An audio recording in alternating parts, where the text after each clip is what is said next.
30 mujeres quisieron al duque de Rodmare.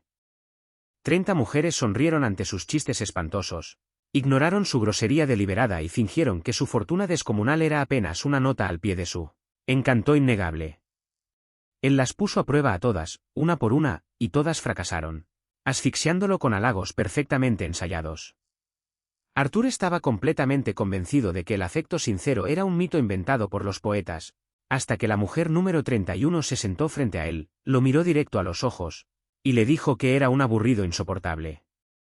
El fuego en el estudio se había reducido a brasas, proyectando una luz naranja opaca y golpeada sobre el escritorio de caoba. Arthur Pendleton, el noveno duque de Rodmare, permanecía completamente inmóvil. El único sonido en la habitación cavernosa era el raspar seco y áspero de su pluma fuente contra el pergamino grueso. Trazó una línea oscura sobre el nombre de Lady Genevieve Hayes. Con esa van 30, dijo Thomas desde el fondo de un sillón orejero junto a la chimenea.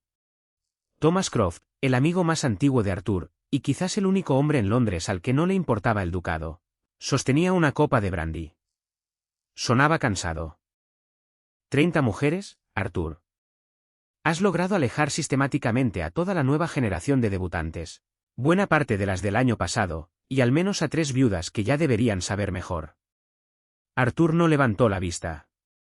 Siguió con la pluma, el clic metálico resonaba nítido en el silencio. Lady Genevieve me pisó el empeine durante la cuadrilla. Fuiste tú quien movió el pie hacia su camino. Sí, pero fue un golpe fuerte. Sí sé de dolor. ¿Y sabes qué hizo ella? Arthur hizo una pausa. Se disculpó, supongo. Se disculpó por tener el pie en el camino de mi zapato, corrigió Arthur, con voz plana. Dijo que su torpeza era una carga para la gracia de mi baile. Bailo como un caballo de carga cojo, Thomas. Ambos lo sabemos. Y sin embargo me miró con esos ojos grandes y vacíos, y me dijo que me deslizaba como el agua sobre la piedra. Thomas suspiró, y el sonido agitó su corbata almidonada. ¿Quiere ser duquesa? No puedes culpar a la muchacha por un poco de zalamería estratégica. Es para lo que las educan. Las entrenan en francés, en bordado, y en el arte delicado de inflar el ego de un hombre con título. Yo no quiero un ego inflado. Arthur se recostó, el cuero de su silla crujió. Se frotó los ojos. El cansancio era profundo, un agotamiento que no tenía nada que ver con el sueño y todo que ver con la pantomima hueca de su vida. Desde que heredó el título a los 22 años, tras el accidente de carruaje repentino que se llevó a su padre y a su hermano mayor, Arthur había dejado de ser un hombre. Se había convertido en un libro de cuentas, en una propiedad, en una bóveda bancaria que caminaba y hablaba. Había ideado las pruebas por una necesidad desesperada de autenticidad. Trampas pequeñas y crueles diseñadas para atrapar, aunque fuera un instante, a un ser humano real bajo el barniz del entrenamiento de la alta sociedad. Prueba número 12, había derramado té hirviendo sobre el regazo de la señorita Harriet Vane. Ella se había mordido el labio hasta sangrar, y aún así sonrió y le agradeció por el calor. Prueba número 28, había proclamado en voz alta, al alcance del oído de Lady Louisa, que los arrendatarios de su propiedad del norte se quejaban de una plaga y que pensaba desalojarlos a todos por pura pereza. Era una mentira monstruosa. Arthur había gastado 10.000 libras de su propio bolsillo subsidiando su grano apenas el mes anterior. Lady Louisa había asentido con sabiduría fingida y sugerido que empleara perros para apresurar su partida. «Estás buscando a una santa», dijo Thomas, agitando el líquido ámbar en su copa. «O a una loca». «Estoy buscando una columna vertebral», replicó Arthur en voz baja. Se levantó y caminó hacia las altas ventanas, contemplando la lluvia que resbalaba sobre los adoquines de Mayfair. Las farolas se difuminaban en el cristal mojado. «No puedo despertar cada mañana durante los próximos 40 años junto a una mujer que está de acuerdo conmigo antes de que termine la frase. Eso me matará. Lentamente, en silencio, me pudrirá la mente. Entonces no te cases, Arthur. La línea sucesoria. El deber». Las palabras le supieron a ceniza. Siempre le sabían a ceniza. «Mañana por la noche es el baile de los Danbury», ofreció Thomas, sin el menor entusiasmo. Un cargamento fresco de madres desesperadas e hijas aterrorizadas. Quizás puedas prenderle fuego al cabello de alguna y ver si te agradece la iluminación. Arthur esbozó una sonrisa sombría, sin humor. Cerró el libro de cuentas encuadernado en cuero sobre su escritorio. Había terminado de probar. Había terminado de tener esperanza. Iría al baile de los Danbury. Elegiría a una mujer cuya familia tuviera una política tolerable. Y se entregaría a la fría aritmética de su existencia. Había demostrado su propia hipótesis: la honestidad no existía en este mundo. Beatrice Winslow estaba de pie sobre un taburete, en el cuarto de costura frío y estrecho de la casa alquilada de su familia, tratando con todas sus fuerzas de no respirar. Mete el estómago, Beatrice. Por Dios, tienes la postura de un estibador, murmuró su madre, con la boca llena de alfileres. Lady Winslow tironeó de la seda verde desteñida del vestido, pellizcando la tela en la cintura. Si meto el estómago más, madre, voy a romperme una costilla, perforarme un pulmón y desangrarme sobre la alfombra prestada de la señora Gable, dijo Beatrice, con la mirada perdida en el papel pintado que se despegaba de la pared. No seas dramática. Es de mal gusto. Lady Winslow clavó un alfiler, y Beatrice hizo una mueca cuando la punta afilada le rozó la piel. Este vestido era mío. Atrapó la mirada de tu padre. Tendrá que servir para esta noche. No iba a servir, y ambas lo sabían. La seda estaba quebradiza. El color se había lavado tras años en un baúl. Olía levemente a naftalina y a desesperación. Pero los Winslow eran varones de nombre y pobres de realidad. El carnicero les había cortado el crédito el martes. El vendedor de carbón ignoraba sus cartas. Beatrice tenía 23 años, prácticamente una solterona según los estándares crueles de la alta sociedad, y esta temporada era su última apuesta absoluta. Bajó del taburete cuando su madre retrocedió. Beatrice caminó hasta el espejo agrietado. El vestido tenía un corte anticuado, sin la cintura imperio que ahora favorecían las mujeres adineradas. Se veía exactamente como lo que era, una mercancía en apuros, empaquetada para la venta inmediata.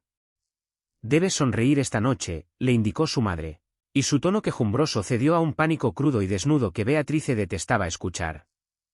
Lord Addington estará ahí. Tiene 70 años, sí, y huele levemente a queso, pero no tiene deudas y posee una vasta propiedad en Kent. Reirás de sus historias, incluso la del reumatismo, especialmente la del reumatismo. Lady Winslow tomó las manos de Beatrice. La piel de su madre estaba seca, los nudillos hinchados. Por favor, sé. No nos queda nada. Una piedra pesada se instaló en el estómago de Beatrice. Apretó las manos de su madre y ofreció un gesto tenso, poco convincente. Comprendía la mecánica de la trampa. No necesitaba amor. Nunca había sido tan tonta como para creer que un gran romance estaba escrito en sus estrellas. Solo quería una vida tranquila donde no tuviera que calcular el costo de cada barra de pan. Pero la degradación absoluta de exhibirse ante hombres que la veían como una yegua reproductora le erizaba la piel. 3 horas después, el salón de baile de los Danbury era un infierno sofocante de velas de cera de abeja, perfumes densos y ambición frenética. Beatrice permanecía junto a un helecho en maceta cerca de la orquesta, bebiendo a sorbos una copa de limonada tibia. El ruido era un peso físico, las risas agudas de las jóvenes, los murmullos bajos y depredadores de los hombres mayores. Era un mercado de carne vestido de seda y puesto al compás de un vals. Beatrice notó un revuelo cerca de las grandes puertas dobles. La multitud se abrió como un mar dividido, y un hombre entró, flanqueado por unos pocos conocidos que se veían nerviosos. Era alto, vestido con un traje negro severo e impecable que hacía ver ridículos los abrigos coloridos de los demás hombres. Su rostro era afilado, aristocrático, completamente rígido. Miraba la sala como un hombre podría mirar el piso de un matadero. «Es el duque de Rodmare», susurró una joven a pocos pasos de Beatrice. «Dicen que tiene un ingreso de 100.000 libras al año». Beatrice lo observó. Vio cómo las mujeres prácticamente tropezaban entre sí por captar su atención. Lo vio dar un paso deliberado frente a un lacayo que pasaba, provocando que el sirviente dejara caer una bandeja de copas de champán. El cristal se rompió violentamente. El duque ni siquiera se inmutó. Se volvió hacia una joven a su lado, arqueó una ceja y dijo algo que Beatrice no pudo oír. La joven rió, un sonido alto y desesperado, y asintió con entusiasmo, ignorando por completo al pobre sirviente que se arrastraba por el suelo. Beatrice sintió un pinchazo agudo de repulsión. Era uno de esos hombres, tan aislado por la riqueza y la falta de consecuencias que el resto del mundo era simplemente un accesorio para su diversión. Dejó su limonada sobre una bandeja que pasaba. No podía soportar el salón de baile ni un segundo más. Addington y su reumatismo tendrían que esperar. Deslizándose tras una pesada cortina de terciopelo, Beatrice recorrió los pasillos tenuemente iluminados de la mansión Danbury, buscando el único lugar al que nadie en un baile jamás iba, la biblioteca. La pesada puerta de roble se cerró tras Beatrice, cortando de golpe el zumbido del vals. La habitación estaba a oscuras, iluminada solo por un fuego moribundo en una enorme chimenea de piedra y un único candelabro sobre una mesa de lectura central. Olía a cuero viejo, a polvo y a un silencio profundo y bendito.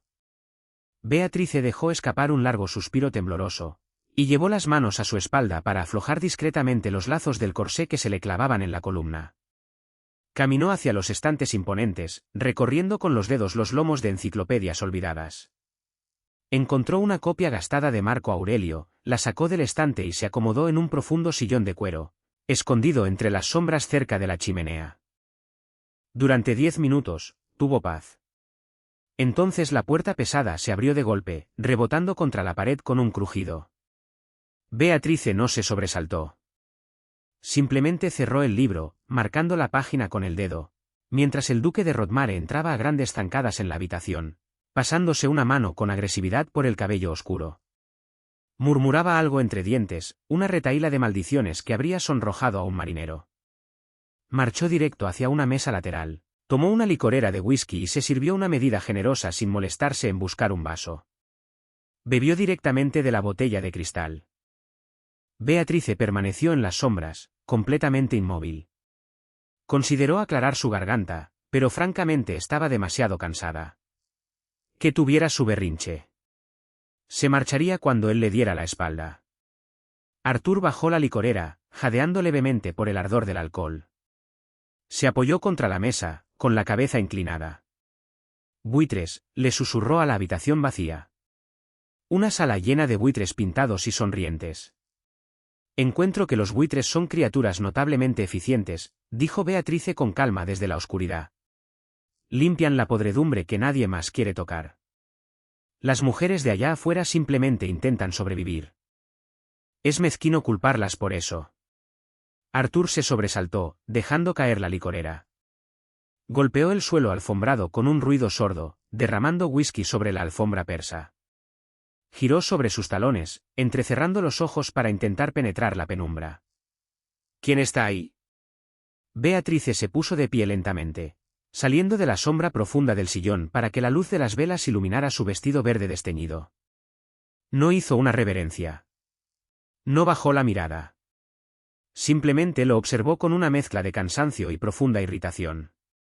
Una fugitiva, su excelencia, muy parecida a usted, según parece.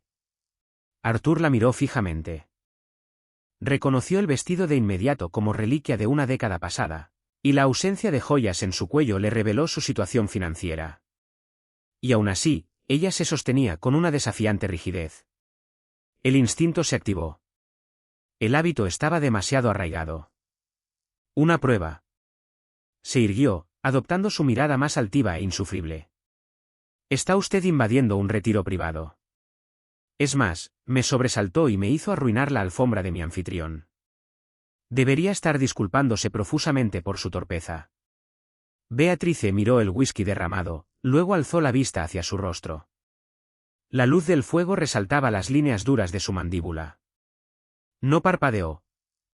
Yo no le vertí el licor por la garganta con la gracia de un hombre que se ahoga. Tampoco aflojé su agarre sobre la botella, dijo, con la voz cayendo en un registro bajo y plano. Si carece de la coordinación básica para sostener una licorera, debería limitarse a la limonada. En cuanto a disculparme, yo llegué primero. Usted es el intruso, y está siendo notablemente ruidoso para un hombre que busca tranquilidad.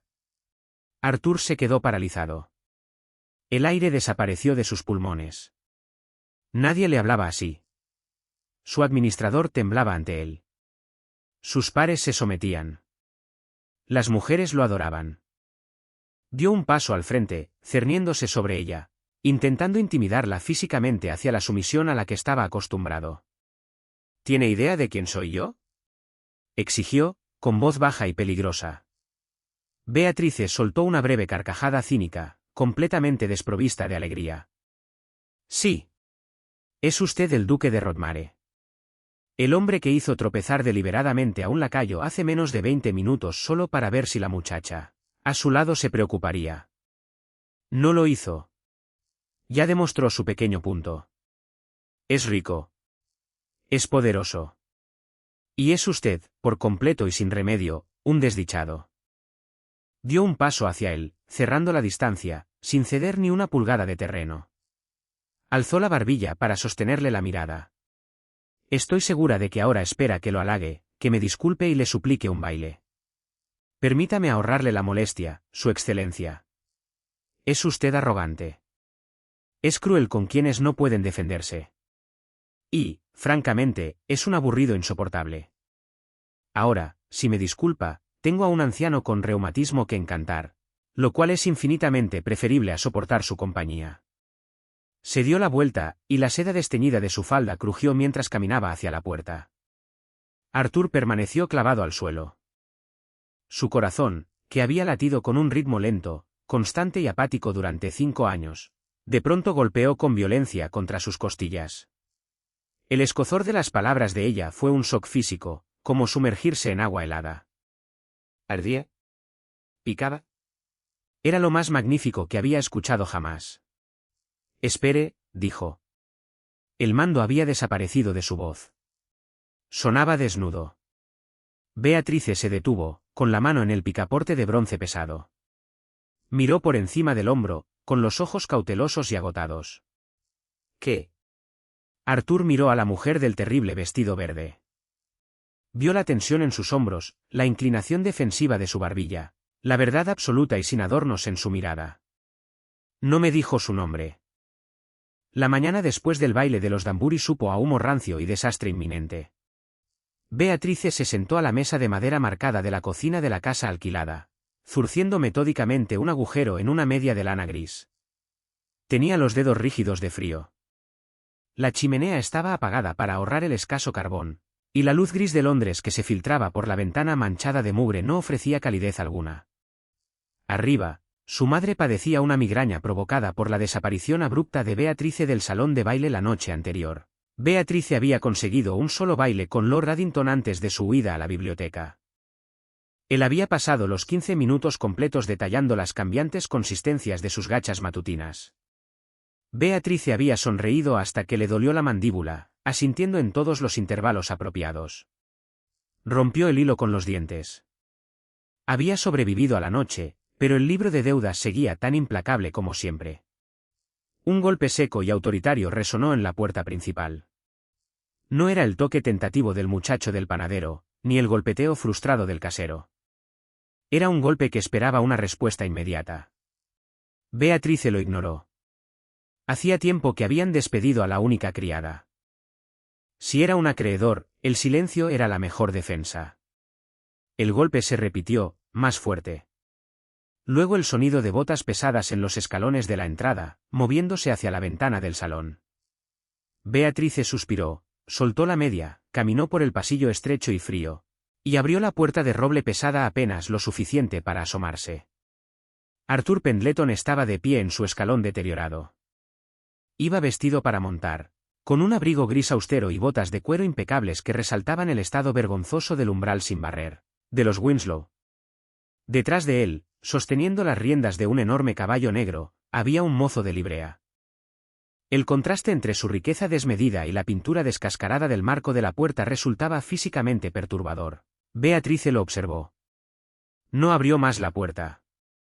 Su Excelencia, dijo la señorita Winslow, como probando el peso de su propio nombre en la voz de él. Anoche se marchó del baile de manera bastante abrupta, dijo Arthur. Y usted ha traído un caballo muy costoso a un vecindario muy pobre, respondió Beatrice, con una voz completamente desprovista de la reverencia jadeante a la que él estaba acostumbrado.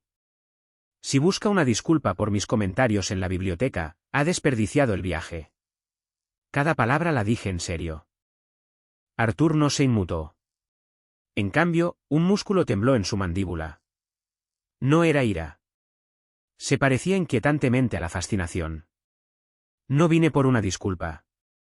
¿Puedo pasar? No. La negativa contundente quedó suspendida en el aire húmedo de la mañana. Arthur parpadeó, un movimiento lento, deliberado. Mi madre está indispuesta. Estoy completamente sin acompañante. Y esta casa ahora mismo está helada porque no podemos permitirnos encender el fuego hasta el mediodía, dijo Beatrice, apoyándose contra el marco de la puerta. Se negó a sentir vergüenza. La vergüenza era un lujo para los ricos. Además, si los vecinos ven al duque de Rodmare entrando en mi casa a las 10 de la mañana, mi reputación quedará hecha jirones, y Lord Addington retirará su interés. Y dado que Lord Addington es lo único que se interpone entre mi familia y la prisión de deudores, no puede pasar. Arthur absorbió aquella descarga de honestidad brutal sin pestañear. Miró su cuello raído. Miró las sombras que amorataban la piel bajo sus ojos.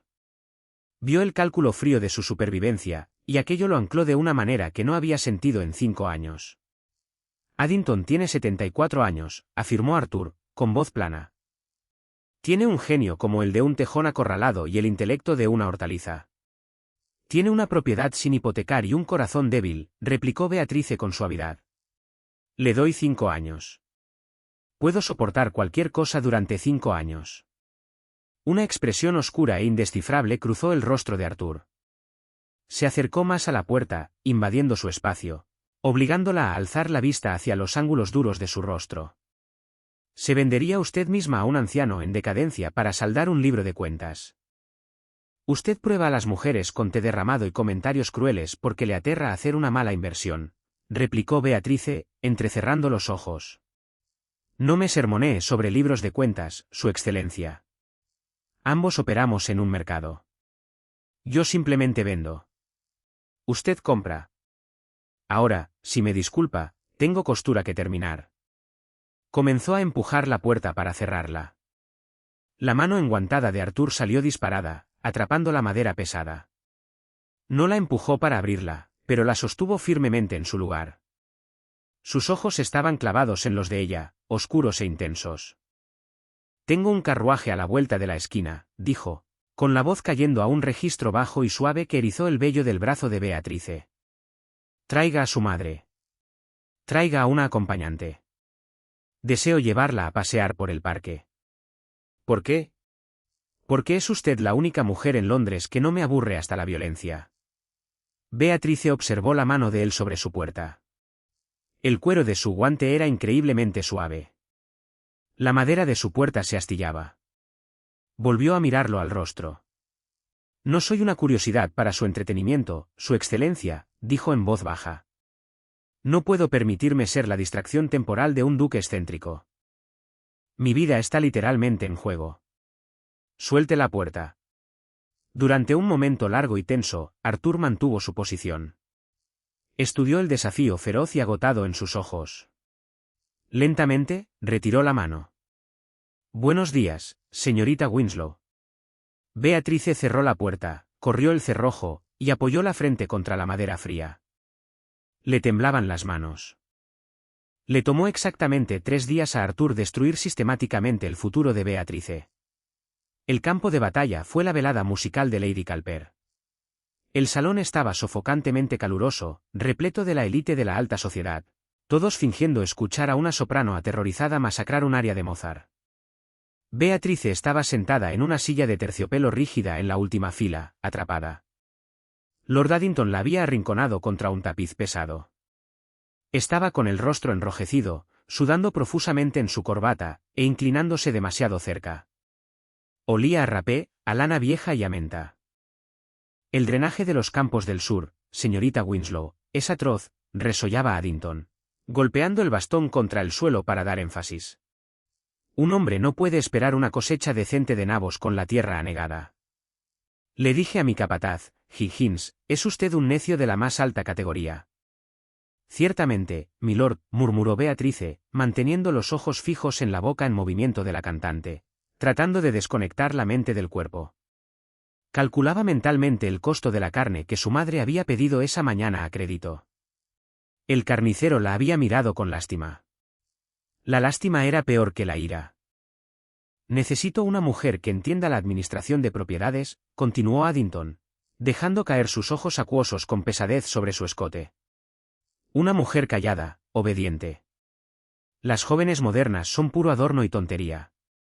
Usted, señorita Winslow, usted es robusta. Beatrice cerró los ojos una fracción de segundo. Robusta, como un caballo de arado. Como un carro fiable. Clavó las uñas en las palmas de las manos, dibujando una sonrisa cortés y vacía. Me halaga usted, milord. Le está mintiendo descaradamente, Addington. La voz cortó el murmullo de la sala, afilada, fría, chorreando desdén aristocrático. Beatrice alzó la cabeza de golpe. Arthur estaba de pie a 3 pasos, con un abrigo de terciopelo azul medianoche que absorbía la luz de las velas, y una expresión de diversión letal y contenida.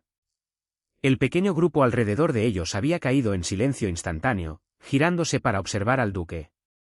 Addington farfulló, con el rostro tornándose un púrpura alarmante. Rodmare, ¿qué significa esta interrupción?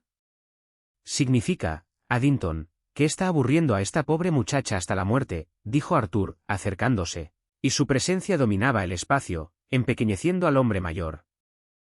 Y la señorita Winslow es demasiado educada para decirle que preferiría arrojarse al Támesis antes que escuchar otra palabra sobre sus nabos anegados. El pánico, frío y afilado, inundó el pecho de Beatrice. Su excelencia, le aseguro que, no mienta en su favor, señorita Winslow, interrumpió Arthur, con los ojos clavados en los de ella. Había un desafío ahí, una exigencia brutal e implacable. La llamó robusta. Es un insulto, no un cumplido.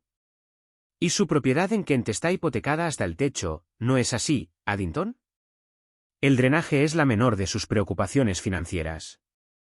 Un jadeo colectivo recorrió a la multitud que escuchaba a escondidas. A Addington se le desencajó la mandíbula.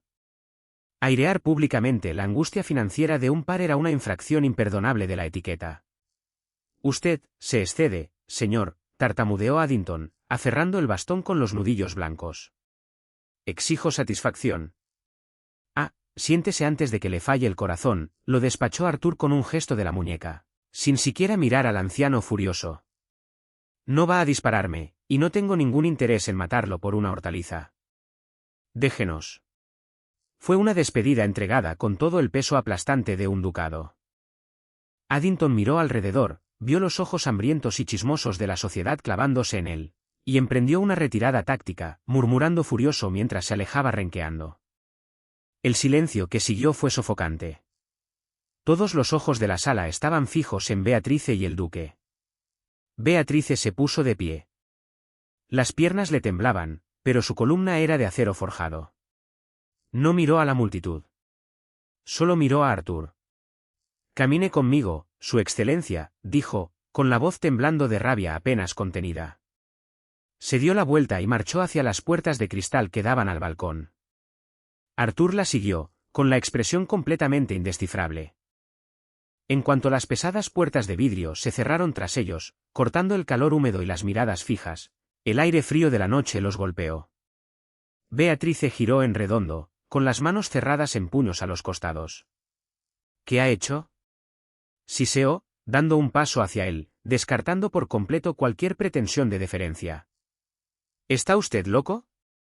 ¿Tiene idea de lo que acaba de hacer? Arthur se recostó contra la balaustrada de piedra, aparentemente relajado, aunque sus ojos jamás se apartaron de su rostro. La rescaté de una propuesta miserable. Debería agradecérmelo. ¿Agradecérselo? La voz de Beatrice se quebró, un sonido crudo de pura desesperación. Usted no me rescató. Destruyó a mi familia. Addington era mi única opción, mi única oferta. Por su pequeña actuación teatral allí adentro, él jamás volverá a hablarme. Retirará su cortejo, y el chisme se asegurará de que ningún otro hombre se me acerque. Bien. La única sílaba cayó como una piedra en un estanque tranquilo. Beatrice se detuvo. La ira cedió momentáneamente ante una confusión profunda. ¿Bien? ¿Qué le pasa a usted? Mi familia está, tragó saliva, en la ruina. El tendero amenazó con llamar al magistrado ayer. Estaba comerciando con mi vida para evitar que mi madre muriera de hambre en un asilo de deudores. Y usted acaba de quemar el contrato por un momento de diversión. Lágrimas calientes y furiosas le picaron en las esquinas de los ojos. Se negó a dejarlas caer. Se dio la vuelta, aferrando la piedra fría de la baranda del balcón, con la mirada perdida en los jardines oscuros. Ha jugado sus juegos, Su Excelencia. Ha demostrado el punto retorcido que quería demostrar. Ahora, por favor, déjeme en paz. Escuchó el suave roce de sus zapatos de cuero sobre la piedra. Él se movió hasta quedar justo detrás de ella. No la tocó, pero podía sentir el calor que emanaba de él, bloqueando el viento. No lo hice por diversión, dijo Arthur. La arrogancia había desaparecido de su voz. Sonaba hueco, áspero. La vi sonriéndole a él. La vi rompiéndose en pedazos para encajar en su molde patético. La vi convirtiéndose en una de ellos. Soy una de ellos. Beatrice se dio la vuelta, con la espalda contra la baranda, atrapada entre la caída y el duque. Soy una mujer sin fortuna y sin título. No tengo el lujo de la integridad. La integridad es cara. No puedo permitírmela.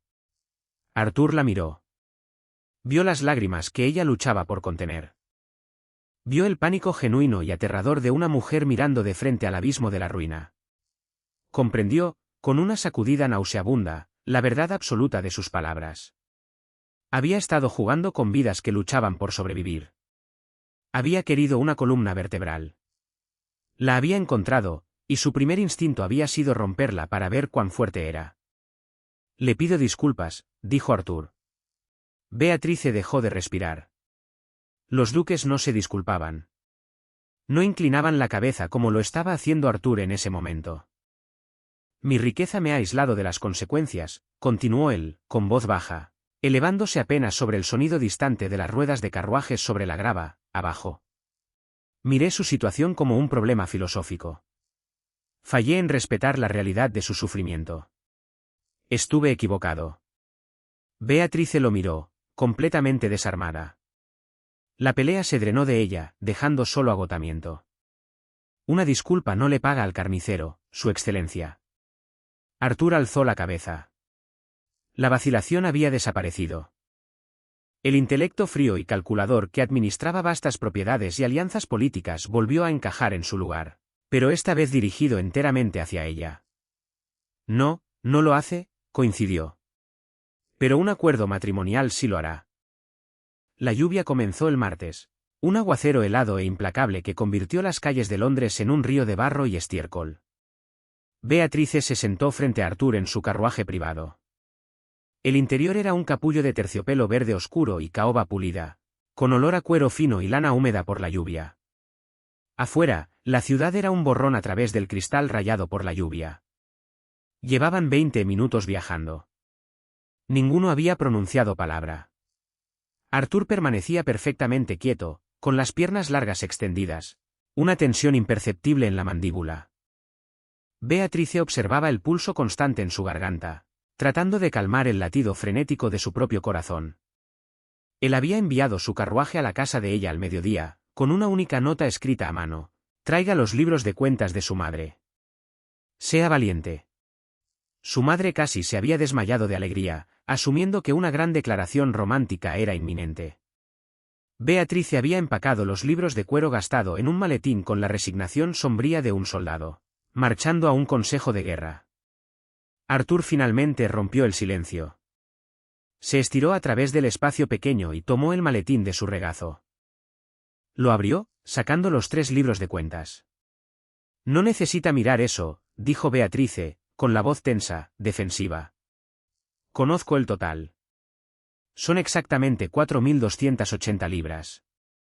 Eso incluye al carnicero, al panadero, al casero, y las deudas de juego restantes de mi padre. Arthur no levantó la vista. Hojeó las páginas, con los ojos recorriendo las columnas de tinta roja desesperada. Su padre era un necio. Mi padre era un optimista que creía más en la suerte que en la matemática, corrigió Beatrice, cortante. Y está muerto. No hablará mal de él. Arthur se detuvo, con el dedo sobre una página. Levantó la vista, encontrando su mirada furiosa. No se disculpó, pero cerró los libros y los colocó en el asiento a su lado. Tengo un ingreso de 100.000 libras al año, declaró Arthur. La cifra era tan absurdamente enorme que a Beatrice ni siquiera le sonaba a dinero. Sonaba a geografía. Poseo propiedades en Yorkshire, Kent y Cornualles. Tengo un escaño en la Cámara de los Lores. Tengo responsabilidades que requieren una compañera, no un adorno. Se inclinó hacia adelante, apoyando los codos en las rodillas, acercando el rostro al de ella. El espacio dentro del carruaje de pronto se sintió imposiblemente pequeño. Desprecio la sociedad en la que vivimos, continuó Arthur, con la voz cayendo a ese registro bajo e intenso. Desprecio los halagos, las maniobras, las mentiras interminables y asfixiantes. Me estoy ahogando en eso, Beatrice. He pasado 5 años buscando a una sola persona que me mire a los ojos y me diga la verdad, sin importar el costo. Extendió la mano, con la palma desnuda flotando un segundo antes de tomar con suavidad los dedos enguantados de ella. Su tacto era cálido, firme. Le ofrezco un contrato, dijo. No era una pregunta, era una negociación. Saldaré las deudas de su familia hoy mismo. Le otorgaré 5.000 libras al año a su madre, para que nunca más tenga que mendigar crédito a un carnicero. A cambio, se casará conmigo. Beatrice miró su mano sosteniendo la suya. El mundo fuera del carruaje pareció desvanecerse. La lluvia tamborileando sobre el techo sonaba como un reloj marcando los segundos. ¿Y qué espera de mí a cambio de esta transacción?, preguntó, forzando a su voz a mantenerse firme. Honestidad, dijo Arthur al instante. Honestidad absoluta, brutal, sin concesiones. Cuando sea arrogante, me lo dirá. Cuando esté equivocado, me corregirá. No me halagará. No sonreirá ante mis malos chistes. Administrará las propiedades a mi lado, y no fingirá ser una flor frágil. Apretó ligeramente el agarre sobre sus dedos. No le ofrezco un gran romance, señorita Winslow. No creo en eso. Le ofrezco una alianza, una sociedad construida sobre lo único que valoro, la verdad. Beatrice miró dentro de sus ojos. Buscó una trampa. Buscó la crueldad que había visto en el baile de los Danbury. Pero el hombre que la miraba estaba completamente despojado de su armadura. Estaba agotado. Estaba solo. Y le ofrecía una tabla de salvación lanzada desde un barco que se hundía. Pensó en la frente sudorosa de Lord Addington. Pensó en el llanto de su madre. Pensó en la chimenea fría de su salón. Luego miró al duque de Rodmare, un hombre completamente exasperante, imposiblemente arrogante, y aún así el único hombre que alguna vez la había visto de verdad. Si vamos a tener una alianza, dijo Beatrice lentamente, retirando con cuidado su mano de la de él para plegarla en su regazo, afirmando su propia voluntad en aquel espacio, debe haber condiciones. Una sombra de sonrisa tocó las comisuras de la boca de Arthur. Era la primera vez que ella lo veía genuinamente complacido. Nómbrelas. El acuerdo de mi madre debe ponerse en un fideicomiso blindado, impenetrable ante cualquier deuda de juego futura que ella o cualquier pariente lejano pudiera contraer, declaró Beatrice, con la mente afilada, el pánico retrocediendo a medida que el terreno familiar de la matemática y la supervivencia tomaba el control. Hecho, aceptó Arthur sin vacilar. No seré exhibida por Londres como una yegua premiada, continuó ella. Asistiré a las funciones necesarias, pero no organizaré fiestas interminables y vacías para gente que desprecio. Preferiría quemar mi casa hasta los cimientos antes que recibirlos. De acuerdo. Y por último, Beatrice hizo una pausa, respirando hondo. Lo miró directo a los ojos. Terminará con sus pruebas ridículas. No derramará más té sobre la gente. No hará tropezar más lacayos. Y no jugará más con la vida de las personas. Usted me exige honestidad a mí, yo le exijo humanidad a usted. El carruaje quedó en silencio. El único sonido era la lluvia implacable.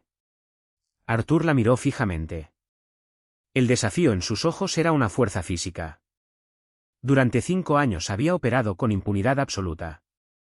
Nadie le había dado jamás una orden. Nadie le había exigido jamás que fuera un hombre mejor. Sintió una extraña sensación de alivio profundo recorrerlo. El libro de fracasos en su estudio ahora era completamente irrelevante. Había encontrado la anomalía. Acepto sus condiciones, dijo Arthur en voz baja. Beatrice dejó escapar un largo suspiro tembloroso. La magnitud de lo que acababa de hacer se asentó pesadamente sobre sus hombros. Iba a ser duquesa. Iba a casarse con un hombre al que apenas conocía, un hombre que la intimidaba y la exasperaba. Entonces tenemos un trato, Su Excelencia, dijo.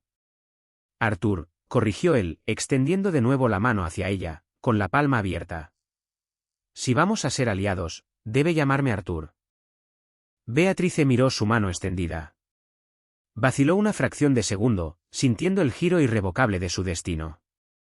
Luego alcanzó su mano y la colocó firmemente en la de él. Muy bien, Arthur, dijo. No se besaron. No hablaron de amor. Simplemente se sentaron en el carruaje mientras rodaba a través de la lluvia de Londres. Dos supervivientes ferozmente pragmáticos que acababan de formar la alianza más formidable de Inglaterra, preparándose para la guerra que se avecinaba. El chisme golpeó Mayfair como una bola de demolición, destrozando el barniz frágil y educado de la temporada. El duque de Rodmare se casaba con una pobre. Peor aún, se casaba con una pobre de padre fallecido, completamente carente de gracia social, una madre propensa a ataques de histeria, y un guardarropa que pertenecía a la década anterior. La sociedad quedó colectivamente escandalizada, y luego voraz de curiosidad. Los libros de apuestas en Vites se llenaron de inmediato con posturas sobre cuánto duraría la unión antes de que Rodmare la enviara a una propiedad remota en Escocia y retomara su vida de solterón desdichado en todo, menos en el nombre. Se casaron 3 semanas después, un martes por la mañana. ¿Llovía? No hubo coro en San Jorge. No había flores frescas que enmascararan el olor húmedo y antiguo de la piedra de la iglesia. Beatrice llevaba un vestido de seda gris pesado y severo, comprado con el dinero de Arthur, elegido por su absoluta falta de frivolidad. Era la armadura de una mujer que entraba a un campo de batalla. Arthur vestía de negro. Se paró frente al altar, con la postura rígida, la expresión completamente indescifrable. Thomas Croft se paró detrás de él, luciendo levemente nauseabundo. Cuando Beatrice caminó por el pasillo, no miró los bancos vacíos. Miró solo al hombre que la esperaba. Él no sonrió. Ella no tembló. Intercambiaron votos con la eficiencia rápida y solemne de 2 generales ratificando un tratado. Los declaró marido y mujer, murmuró el vicario, visiblemente incómodo por la absoluta falta de calidez que irradiaba la pareja. Arthur se volvió hacia ella. No levantó su velo. Le ofreció el brazo. «Vamos, duquesa». «Vamos», respondió Beatrice. Se saltaron por completo el desayuno de bodas. Para el mediodía, ya viajaban en un carruaje rumbo a Cornualles. Pendar Hall se erguía sobre un acantilado brutal y azotado por el viento, con vistas al mar Céltico. Era una fortaleza de granito oscuro, castigada por siglos de sal y tormentas. No había jardines cuidados. Solo había árboles retorcidos y resistentes aferrados a las rocas, y el rugido eterno y ensordecedor del océano. Era el lugar más hermoso que Beatrice hubiera visto jamás. Se le ha indicado al personal que los deje en paz a menos que se les convoque, dijo Arthur, quitándose el pesado abrigo de viaje en el vestíbulo cavernoso. El aire dentro estaba helado, con olor a humo de leña y piedra vieja. Sus aposentos están en el ala este. Los míos, en el ala oeste. La biblioteca es territorio neutral. Los libros de la propiedad están sobre el escritorio. La miró, y sus ojos oscuros capturaron el parpadeo de los apliques de pared. Tengo asuntos de la propiedad que atender. Mi administrador ha estado estafando a los mineros de estaño, y pienso despedirlo antes del anochecer. Haga lo que le plazca, Beatrice. Se dio la vuelta y se marchó, con las botas resonando nítidas sobre el suelo de pizarra. Una mujer menos fuerte habría llorado ante la desolación absoluta de aquel aislamiento. Beatrice simplemente se quitó el sombrero, se lo entregó a un lacayo de aspecto aterrorizado, y preguntó por el camino a la biblioteca. Durante las primeras 2 semanas, su matrimonio fue un estudio de mecánica sincronizada. Eran 2 engranajes en una máquina antigua y enorme, girando con suavidad, sin nunca rozarse, apenas tocándose. Se encontraban en el desayuno, donde Beatrice le informaba que las cuentas domésticas estaban infladas con gastos ficticios. Arthur escuchaba, asentía, y le permitía despedir al mayordomo corrupto. Se encontraban por las tardes en la biblioteca, trabajando en extremos opuestos de una mesa de roble enorme. Ella auditaba las rentas de los arrendatarios. Él revisaba el rendimiento de las minas. Solo hablaban de números, rotación de cultivos y disputas legales. Eran brutalmente honestos. Cuando Arthur propuso una sanción severa para un arrendatario en apuros, Beatrice lo llamó tirano, y le explicó la locura económica de matar de hambre a su propia fuerza laboral. Arthur la miró fijamente, discutió con vehemencia durante 10 minutos. Se dio cuenta de que ella tenía razón matemáticamente, y cedió sin herir su ego. Cuando Beatrice sugirió invertir en un telar nuevo y no probado para los tejedores locales, Arthur la llamó tonta sentimental, y señaló los defectos mecánicos de la máquina. Ella revisó sus bocetos, concedió el punto, y descartó la idea. Era agotador. Era estimulante. Era exactamente lo que se habían prometido el uno al otro. Luego llegaba el silencio de las noches. Se sentaban junto a la enorme chimenea de la biblioteca, con el fuego rugiendo contra el frío de Cornualles, el viento aullando contra el vidrio emplomado. Beatrice leía. Arthur bebía una única copa de whisky y observaba las llamas. En aquellas horas silenciosas, Beatrice notaba cómo el agotamiento se filtraba de nuevo en sus huesos. Él había dejado de poner a prueba al mundo, pero el mundo seguía pesando sobre él.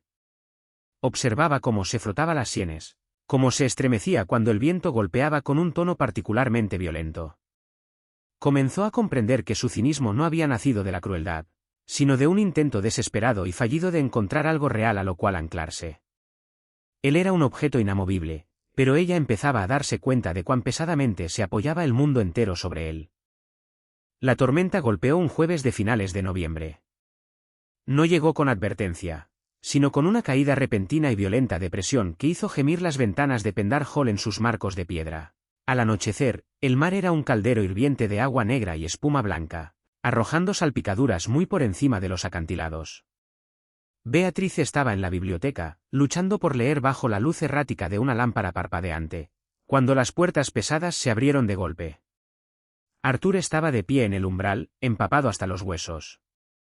El agua le escurría del cabello oscuro, pegándole la camisa al pecho. Respiraba con dificultad, con los ojos salvajes y encendidos de una adrenalina que ella jamás le había visto. El rompeolas del pueblo bajo se rompió, dijo, con la voz cortando el rugido del viento afuera. La marea está subiendo. Las cabañas se inundarán en menos de una hora. Beatrice se puso de pie al instante, dejando caer el libro. Los libros de cuentas, los números, la lógica fría, todo desapareció. ¿Cuántas familias? 12. Voy a llevar a los mozos y a los lacayos a sacarlos. Se dio la vuelta sobre los talones. Manténgase lejos de las ventanas. Arthur, espere. Él se detuvo, mirando hacia atrás con impaciencia. Tráigalos aquí, ordenó Beatrice. Su voz estaba completamente desprovista de deferencia. Era el tono agudo y autoritario de una mujer que sabía exactamente cómo estirar un kilo de harina para alimentar a 3 personas, ahora ampliado a escala de supervivencia. El gran salón es de piedra. Podemos encender las chimeneas grandes. Envía a un muchacho por delante para avisar a la cocina. Quiero agua hirviendo, mantas y toda la ropa seca que podamos sacar de los baúles. Arthur la miró fijamente por una fracción de segundo. Pareció como si fuera a discutir, cayendo de nuevo en su hábito de control solitario y absoluto. Luego dio un breve gesto firme con la cabeza. Que el personal despeje los muebles. Y desapareció. Durante las siguientes 4 horas, Beatrice comandó la casa como una general veterana. Los sirvientes aterrorizados, acostumbrados al gobierno ausente y frío de duquesas anteriores, se encontraron corriendo ante las órdenes tajantes de la nueva. Ella desmanteló los cuartos de huéspedes en busca de sábanas. Saqueó las cocinas por caldo y pan. Se remangó las mangas de su vestido práctico de lana y se arrodilló junto a las chimeneas, construyendo fuegos lo bastante calientes como para fundir hierro. Cuando las puertas pesadas de la entrada finalmente se abrieron de nuevo, trajeron la tormenta consigo. Viento, lluvia, y el olor de la humanidad aterrorizada inundaron el salón. Arthur cargaba en brazos a un niño pequeño, con el rostro pálido y tenso. Detrás de él, decenas de arrendatarios temblorosos y empapados se tambalearon hacia la calidez. «Aquí», gritó Beatrice por encima del alboroto, señalando un grupo de mantas junto a la chimenea más cercana. «Traigan al niño aquí». Arthur entregó al pequeño a una madre llorosa y se enderezó. Se tambaleaba levemente. Tenía las manos cubiertas de barro y sangre. Un profundo corte feo le recorría el antebrazo izquierdo, empapando de carmesí oscuro la manga desgarrada. «Está sangrando», dijo Beatrice, agarrándole el brazo. Una viga se astilló, jadeó Arthur, intentando zafarse. «Tengo que volver». «El ganado». «El ganado puede ahogarse». «El ganado puede esperar», le espetó Beatrice, y su agarre sobre el brazo de él se convirtió en un torno. Lo arrastró hacia un banco de madera cerca del fuego. «Siéntese antes de que se desmaye y se convierta en mi problema». Arthur estaba demasiado agotado para pelear con ella. Se derrumbó sobre el banco, cerrando los ojos mientras un escalofrío violento le sacudía el cuerpo.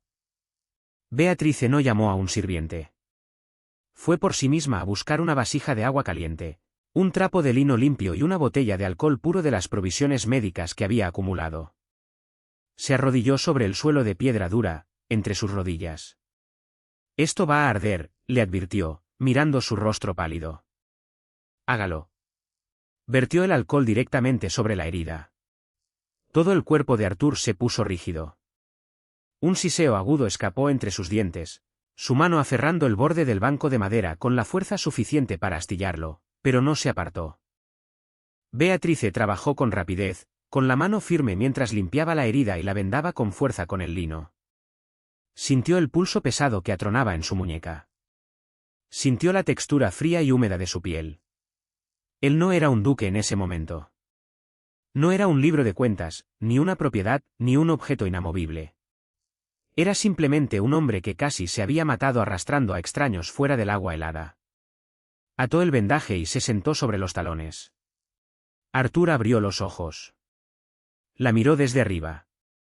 El cabello de ella se había escapado de sus horquillas, colgando en mechones húmedos y enredados alrededor de su rostro. Tenía hollín en la mejilla y una mancha de sangre ajena en el cuello. Se veía agotada, maltrecha, y absolutamente magnífica. «No me halagó», dijo Arthur en voz baja. Beatrice suspiró, limpiándose las manos en la falda arruinada. «Casi se desangra por un rebaño de ovejas, Arthur». Fue algo notablemente estúpido de hacer. Una sonrisa lenta y cansada se dibujó en el rostro de Arthur. Le llegó a los ojos, alterando fundamentalmente la arquitectura dura de sus facciones. Era una expresión sorprendentemente vulnerable. «¿Lo fue, no es cierto?» Extendió la mano ilesa. Apartó un mechón enredado de cabello de la mejilla manchada de hollín de ella. Su tacto era vacilante, completamente desprovisto de la arrogancia cínica que había definido cada interacción entre ellos hasta entonces.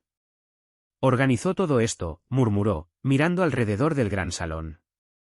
Los arrendatarios se acurrucaban junto a los fuegos, comiendo caldo caliente, envueltos en mantas secas. «Los salvó». «Los salvamos», corrigió Beatrice con suavidad.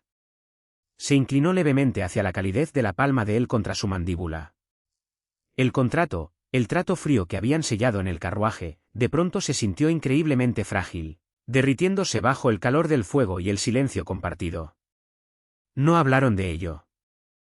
Simplemente se sentaron juntos en el salón húmedo y abarrotado, observando cómo el fuego devolvía la luz a la oscuridad. Pero el hielo se había resquebrajado, y por debajo había algo aterradoramente cálido. 6 meses después, la máquina se rompió. El Parlamento convocó a Arthur de regreso a Londres. Una votación crucial sobre aranceles agrícolas requería su presencia. Regresaron a la casa de Maffer en mayo, sumergiéndose de nuevo en la humedad sofocante de la temporada londinense. La alta sociedad no había olvidado a Beatrice. Si acaso, su ausencia había afilado las garras de la sociedad. Los libros de apuestas se habían cerrado. El matrimonio había durado, pero los rumores habían evolucionado. Decían que ella era una carcelera. Decían que lo había atrapado con brujería. Decían que él la miraba no con amor, sino con la resignación cansada de un hombre roto. Asistieron a un baile organizado por Lady Danbury, un mal político necesario. Beatrice llevaba un vestido de seda azul medianoche. No estaba desteñido. No era prestado. Estaba confeccionado a la perfección, una manifestación física de su nueva realidad. Y aún así, de pie junto a una columna de mármol mientras Arthur hablaba con un grupo de pares conservadores, sintió el viejo pánico familiar apretarle el pecho. Estaba rodeada de buitres otra vez. Fascinante, ¿no le parece? Dijo una voz arrastrada cerca de su oído. Beatrice se giró. Lord Lingwood, un hombre despectivo y vicioso cuya familia había construido su fortuna con azúcar producida por esclavos, estaba parado demasiado cerca. Sostenía una copa de champán, mirándola con desdén evidente. Le decía justamente a mi esposa, continuó Lingwood, elevando la voz lo suficiente para que la escucharan los invitados cercanos, cuán notable resulta que una mujer de su origen pueda adaptarse a semejante entorno. Su padre debe estar revolcándose en su tumba de deudor. O quizás simplemente esté orgulloso de que su hija finalmente aprendiera a venderse al mejor precio del mercado. La conversación en las cercanías se detuvo en seco. El silencio se propagó hacia afuera. Beatrice sintió como la sangre le abandonaba el rostro. La crueldad fue tan repentina, tan abiertamente agresiva, que por un momento le robó el aliento. Vio las miradas ávidas y hambrientas en los rostros de las mujeres que la observaban. Querían verla llorar. Querían verla romperse. Cuadró los hombros, preparándose para eviscerarlo verbalmente con un desglose detallado del fracaso de sus cosechas de azúcar. Pero antes de que pudiera abrir la boca, una sombra cayó sobre Lingwood. Arthur se interpuso entre ellos. No alzó la voz. No causó una escena. Simplemente miró a Lord Lingwood con una malicia fría y absoluta que hizo bajar la temperatura de la sala 10 grados. Lingwood, dijo Arthur. La palabra sonó como una sentencia de muerte. Lingwood palideció, dando un paso apresurado hacia atrás. Rodmare, yo solo estaba, le hablaba usted a mi esposa, interrumpió Arthur, con la voz reducida a un zumbido bajo y letal. Una mujer cuya inteligencia, integridad y valor usted no podría comprender aunque pasara 100 años intentándolo. Se marchará usted de esta casa. Regresará a su propiedad en ruinas en Sussex. Y si vuelvo a escucharlo pronunciar su nombre, no lo desafiaré a duelo. Destruiré sistemáticamente las finanzas de su familia hasta que esté mendigando pan en la calle. Ahora, váyase. Lingwood abrió la boca, vio la certeza absoluta de su propia destrucción en los ojos del duque, y huyó, casi corriendo hacia las puertas. La multitud a su alrededor quedó paralizada en un silencio estupefacto. Arthur se volvió hacia Beatrice. La malicia fría desapareció, reemplazada por una ansiedad feroz y posesiva. ¿Estás bien?, preguntó en voz baja, alcanzando su brazo. Podría haberlo manejado yo misma, dijo Beatrice, con la voz temblando levemente, completamente descolocada por la protección feroz que él acababa de ofrecerle. Lo sé, dijo Arthur. Pero no deberías tener que hacerlo. Tomó su mano, entrelazando los dedos con los de ella, ignorando por completo las cientos de miradas fijas en ellos. He terminado con este lugar. Vayamos a casa. No hablaron en el carruaje. La tensión entre ellos era un peso físico, denso y sofocante. No era el silencio cómodo de Cornualles. Era el silencio de una presa a punto de reventar. Cuando entraron al estudio privado de su casa, Arthur cerró las pesadas puertas de caoba y las trabó con llave. Se volvió para mirarla. La luz del fuego capturaba los ángulos duros de su rostro, haciéndolo parecer cansado, desesperado. Hicimos un trato, dijo Arthur, con la voz áspera. Beatrice permaneció junto a la chimenea, con el corazón golpeando contra sus costillas. Lo hicimos.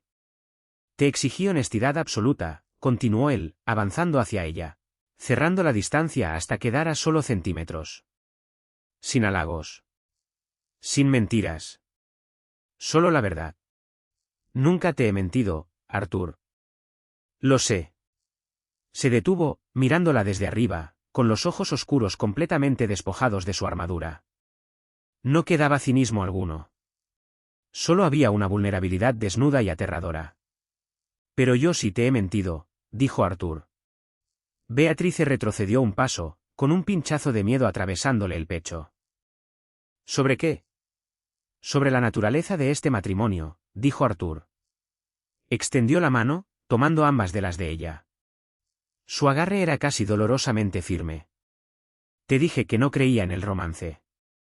Te dije que quería una socia de negocios, una guardiana de libros de cuentas, una mujer que simplemente me tolerara.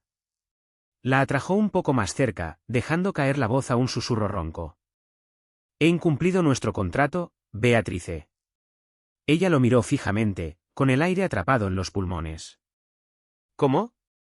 Porque la idea de que me toleres me hace querer derribar esta casa, confesó Arthur, y las palabras salieron de él como una confesión física. Porque cuando vi a Linwood mirándote, no quería proteger una inversión. Quería matarlo. Porque despierto cada mañana aterrado de que te des cuenta de que eres demasiado buena para un bastardo cínico y desdichado como yo. Soltó sus manos y le enmarcó el rostro, con los pulgares acariciando sus pómulos. Estoy enamorado de ti, dijo Arthur. No fue una declaración poética. Fue una verdad brutal e inamovible. Amo tu lengua afilada. Amo tus libros de cuentas. Amo el modo en que me gritaste cuando estaba sangrando. Te amo, Beatrice, completamente y sin condiciones, y me aterra que tú no sientas lo mismo. Beatrice miró a los ojos del hombre que había aterrorizado a 30 mujeres. El hombre que ponía a prueba al mundo porque temía que el mundo lo rompiera a él. Alzó las manos, envolviéndolas sobre las muñecas de Arthur. No sonrió. Le entregó la honestidad brutal que él siempre había anhelado. Eres un hombre arrogante e insufrible, dijo Beatrice, con la voz temblando, las lágrimas derramándose finalmente sobre sus pestañas. Eres autoritario. Eres innecesariamente implacable. Arthur cerró los ojos, aceptando el veredicto. Pero eres mío, terminó ella, con fiereza. Lo atrajo hacia sí, cerrando la distancia que quedaba entre ellos. Y si crees por un solo segundo que voy a dejarte administrar esos libros de Cornualles tú solo, estás completamente loco. Arthur abrió los ojos, y la conmoción dio paso a un alivio profundo y cegador. Cuando la besó, no hubo vacilación. Fue la colisión de dos personas que habían pasado toda su vida preparándose para el impacto, y que finalmente comprendían que habían encontrado un lugar donde descansar. El duque de Rodmare había pasado años buscando una columna vertebral. La había encontrado, forjada en hierro, y para su absoluto asombro, ella le había enseñado a su corazón cómo volver a latir. ¿Fue esta la declaración de amor más brutal y menos romántica de la historia de la regencia, o simplemente la más honesta? Arthur y Beatrice demostraron que a veces la base más sólida no se construye con poesía y rosas, sino con libros de cuentas, supervivencia, y la negativa a retroceder. Si esta alianza feroz te conquistó, dale like ahora mismo. Comparte esta historia con alguien que aprecie un romance construido sobre la verdad sin disculpas, en lugar del halago vacío. No olvides suscribirte al canal y activar la campanita para no perderte otro drama histórico profundamente auténtico. Cuéntame en los comentarios, ¿cómo habrías manejado tú las pruebas del duque?